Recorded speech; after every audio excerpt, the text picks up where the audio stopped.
Welcome to the ज्ञानी parents weekly connect. Technology ही future है। आने वाले समय में एक दिन भी हम बिना टेक्नोलॉजी के यूज़ किए बिना नहीं रह पाएंगे। हमारे बच्चों के पास भी हम खूब उनको शुरू से ही टेक्नोलॉजी का एक्सपोजर दे रहे हैं। बहुत छोटी उम्र से ही वो मोबाइल चलाना, लैपटॉप चलाना या दूसरी गैजेट्स चलाना सीख रहे हैं और ये ज़रूरी भी है, जैसे कि मैंने आपको बताया।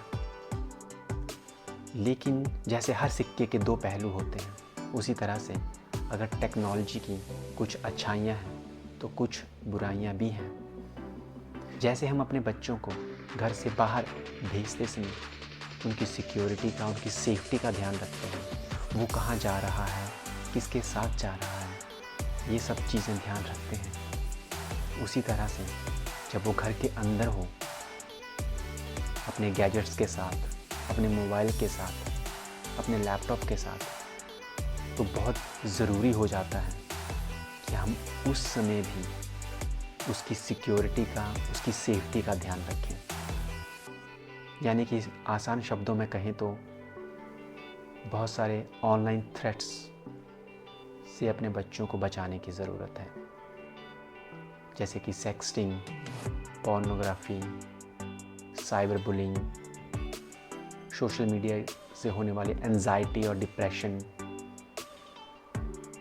क्योंकि सोशल मीडिया पे हर कोई अपनी बेस्ट लाइफ दिखाना चाहता है। वो दिखाना चाहता है कि हम कितने खुश हैं, और ऐसे में कभी कभी बच्चे ये अज्यूम कर सकते हैं सब चीज़ें हमारे पेरेंट्स हमें क्यों नहीं दे पा रहे हैं। तो इन सब चीज़ों से वो डिप्रेशन में या में एंजाइटी हो सकती है, या साइबर बुलिंग है,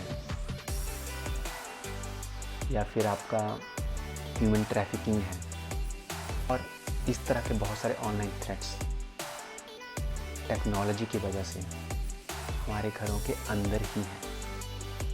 तो ऐसे में बहुत ज़रूरी हो जाता है कि हम अपने बच्चों को इन सब चीज़ों से बचाएं। गैजेट्स पे क्या कर रहे हैं, कैसे कर रहे हैं, इन सब चीज़ों का नॉलेज होना, सर्विलेंस होना या मॉनिटरिंग होना बहुत ज़रूरी है। कुछ ना कुछ कंट्रोल आपका रहना बहुत ज़रूरी है। आपका ध्यान उन चीज़ों की तरफ रहना बहुत ज़रूरी है। और दूसरा, आप अपने बच्चों को इन सब चीज़ों के लिए एजुकेट भी कर सकते हैं। तो आज हमें ज़रूरत है टेक्नोलॉजी के इस पहलू को भी समझने की, तो एक बहुत बड़ा थ्रेट है हमारे बच्चों की सिक्योरिटी के लिए। तो मैं आशा करता हूँ कि आप इस तरफ भी अपना ध्यान देंगे और ऑनलाइन थ्रेट से बचाने के लिए कुछ ना कुछ स्टेप्स ज़रूर फॉलो करेंगे। Thank you.